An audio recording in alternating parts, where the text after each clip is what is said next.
Rire donc ça, s'il vous plaît. Isabelle Maréchal. Mais c'est parce qu'à un moment donné, si on paye pas tout de suite, on va payer tout à l'heure. La rencontre, Maréchal Dumont.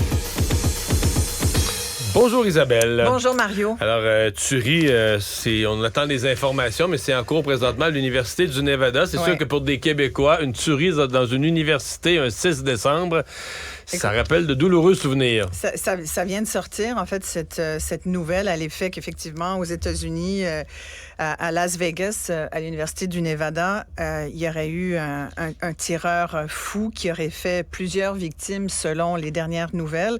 Le suspect serait décédé selon la police. Ouais. Mais évidemment, ça arrive au moment où je veux te parler d'un événement qui est important pour nous au Québec. C'est que ça fait 34 ans aujourd'hui que s'est déroulée la tragédie, la tuerie de Polytechnique qui a tué 14 jeunes femmes qui étaient étudiantes en génie à l'Université de Montréal, qui ont été tuées parce qu'elles étaient des femmes. Et j'ai été bouleversée ce matin. Moi chaque 6 décembre, Mario, le cœur me serre. Chaque 6 décembre, ça me fait quelque chose. Je pense à mes 2 filles qui sont à l'université. Je pense au fait qu'aujourd'hui, il y a des jeunes qui ont été arrêtés dans leur trajectoire universitaire, qui n'ont jamais pu avoir la carrière qu'elles voulaient être, qui n'ont jamais pu avoir de filles comme moi, j'ai eu la chance d'en avoir, qui n'ont jamais pu faire entendre leur voix. Et il y a justement une jeune femme qui écrit aujourd'hui dans Le Devoir, Kim Boucher, qui est la fille d'une des étudiantes de Polytechnique qui était là. Et son témoignage, je te jure, je l'ai lu, puis j'avais les larmes aux yeux parce qu'elle raconte ce qu'a vécu sa mère. Elle dit que l'histoire de la tuerie à Polytechnique, ça a toujours été raconté par une femme qui s'y trouvait, c'est sa mère. Et elle dit, ma mère, je vais citer parce que c'est vraiment très, très bon, puis je veux pas paraphraser, je trouve que ça mérite d'être lu tel quel. Elle dit, ma mère, couchée sur le ventre, rampait sous les longues tables métalliques afin de ne pas se faire toucher par le tueur qui marchait sur celle-ci. Lorsque le tireur s'est tenu au-dessus d'elle, il a pointé l'arme sur la tête de ma mère. La balle a atterri dans le pantalon du jeune homme sur lequel sa mère s'était réfugiée, ne blessant ni ma mère ni son camarade. Le tireur a continué son chemin en s'assurant d'avoir tué toutes les jeunes femmes présentes. Une amie de ma mère avait été touchée mortellement. Allongée sur le sol, elle baignait dans son sang. Ce fut la 4e femme tuée dans cette classe. Ma mère a échappé à la mort car ses cheveux trempaient dans le sang de son amie. Étendue dans ce sang, elle a simulé sa mort. L'homme n'a pas tiré sur elle une seconde fois. Et elle dit, aujourd'hui, ma mère est ingénieure. Puis elle poursuit en disant qu'elle a une belle carrière, mais... Et elle dit, il est fondamental de se souvenir de ce féminicide. Elle a continué, c'est pas banal parce que c'est pas toutes qui ont continué. Il y en a pour qui ça a bousculé les projets d'études. Là, mais elle le dit plus loin. Écoute, ça mériterait que juste je te lise la lettre au complet. Les gens peuvent la lire dans le journal, Le Devoir. Elle dit, après la tuerie, ma mère ne voulait plus retourner aux études. Il y avait ce sentiment d'avoir laissé son ambition, ses rêves et son amour dans cette classe. Mais à l'occasion de la cérémonie de commémoration d'une de ses camarades, la mère de la défunte est venue à sa rencontre. Elle lui a dit « Va chercher ton diplôme pour elle, toi tu peux ». Je vais arrêter là parce que, sincèrement, aujourd'hui, sais-tu pourquoi ça vient me chercher tant que ça?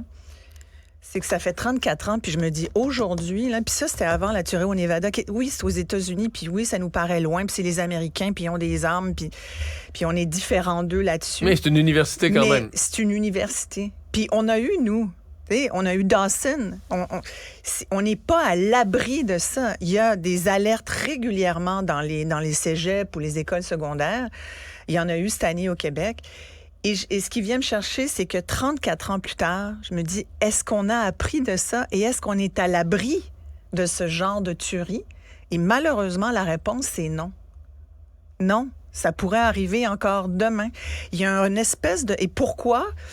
Parce qu'il y a un espèce de courant masculiniste en ce moment qui fait beaucoup de dommages, entre autres sur les réseaux sociaux, mais qui étend ses tentacules un peu partout et qui va prêcher une certaine parole auprès de jeunes garçons qui pensent, et de plus en plus, il y a des jeunes hommes qui aimeraient ça, que les filles soient juste des filles qui parlent pas trop fort, qui soient cute, puis qui les servent, tu comprends, qui servent à leurs besoins sexuels. Et c'est pour ça qu'il y a une recrudescence des actes, des agressions sexuelles. je lisais aujourd'hui que dans l'armée, d'ailleurs, depuis quelques années, ça s'était calmé parce qu'il y avait eu énormément de cas avec des hauts placés, d'ailleurs, des hauts gradés qui sont même allés en prison. Mais là, il y aurait une recrudescence des agressions sexuelles dans l'armée. Ça fait 34 ans. Je me dis, qu'est-ce qu'on n'a pas compris? Comment ça se fait? Les jeunes d'aujourd'hui, les jeunes gars d'aujourd'hui devraient, chaque année, le 6 décembre, ils ne parlent pas juste aux filles comme moi ou aux hommes comme toi qui l'ont connu, cette époque-là. Ils devraient parler à tous les jeunes et moins jeunes, mais surtout tous les jeunes qui sont à l'université, qui sont aux études, puis qui se disent « Hey, comment ça se fait que la fille d'à côté, elle n'aurait pas les mêmes droits que moi? » Puis là, je généralise pas. Moi, je te dirais qu'il y a probablement 80% des jeunes hommes aujourd'hui qui sont qui sont pour l'égalité, qui sont même féministes et tout. Mais il y a une montée d'un certain courant qui me fait vraiment peur. Et comme il y a toutes sortes d'enjeux de sentimental, puis qu'aujourd'hui, tu as juste à imprimer 3D un gun pour vraiment... il y a eu je t'ai parlé d'un documentaire dernièrement qui est passé. On voyait qu'au Québec, des jeunes vont vers des gangs de rue juste parce que ça leur donne un statut. Et on a vu dans ce documentaire que c'était facile d'avoir une arme à Montréal puis à peu près partout au Québec. Fait que moi, ça me trouble profondément, ça me déçoit, mais c'est plus que ça m'attriste. Parce que je suis vraiment profondément triste aujourd'hui. C'est une espèce de journée pénible, mais comme chaque 6 décembre. Mais je trouve que c'est important d'en parler. Et en même temps, cette journée-ci, c'est la dernière de la campagne des 12 jours d'action contre les violences faites aux femmes, organisée par le Conseil du statut de la femme. Et ça nous permet aussi, le Conseil célèbre ses 50 ans cette année.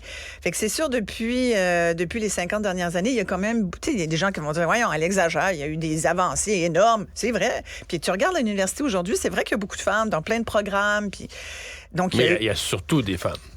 Ben, dans certains programmes, Sauf un oui. programme. Il y a juste un programme. Il y a pas de programme, mais des programmes, il y en a des dans un département. Les sciences puis le génie. Oui. Imagine combien de gars peuvent être fatigués par ça, par cette idée que maintenant, c'est les femmes qui ont...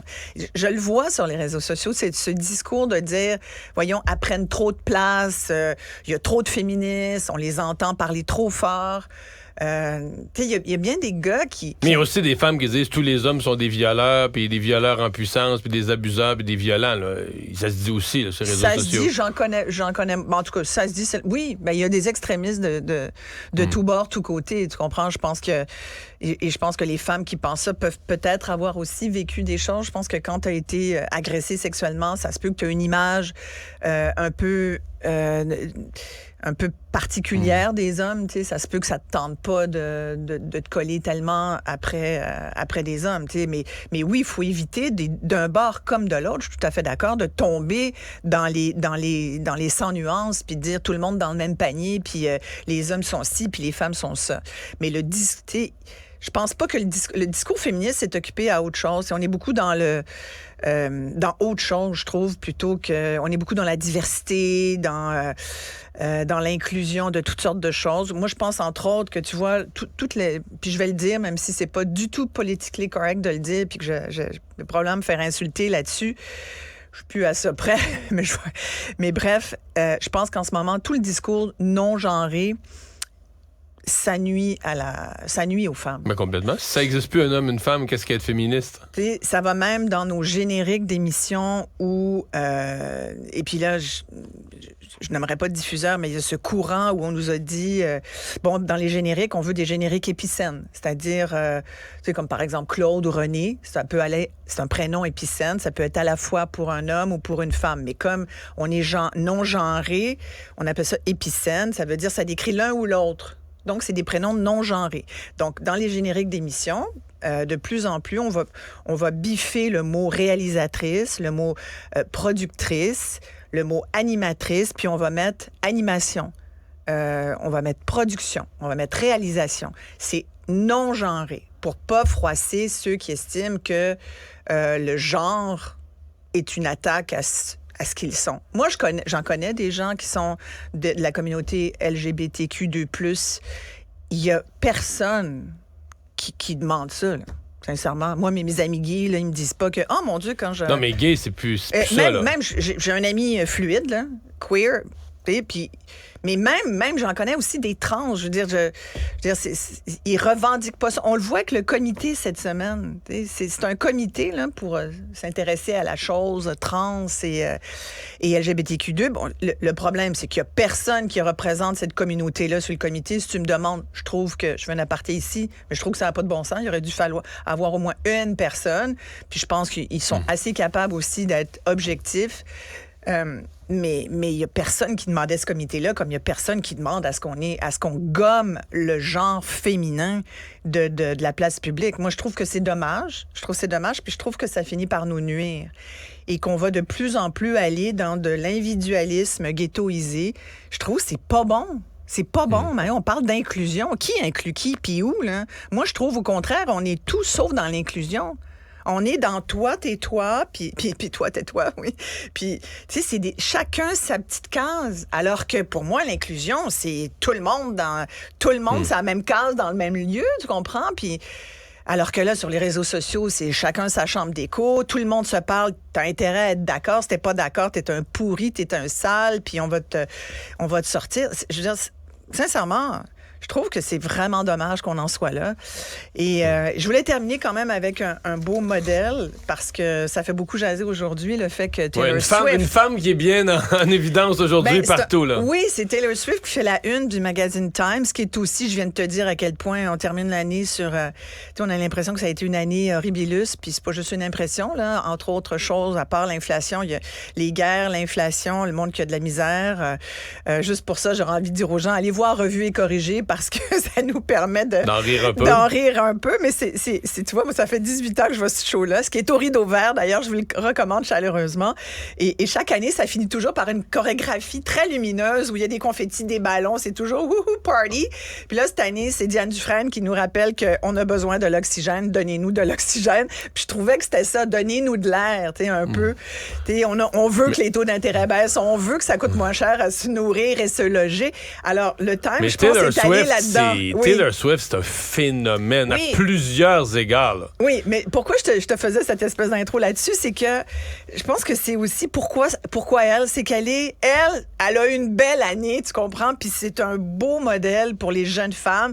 C'est une jeune féministe qui est dans le paysage depuis presque 20 ans. Elle a commencé, elle avait 16 ans, elle en a 33 aujourd'hui. Mais qui gère ses propres affaires, il n'y a pas de producteur, il n'y a personne. Mais il y en avait, mais cette fille-là, pourquoi c'est un beau modèle pour les jeunes femmes?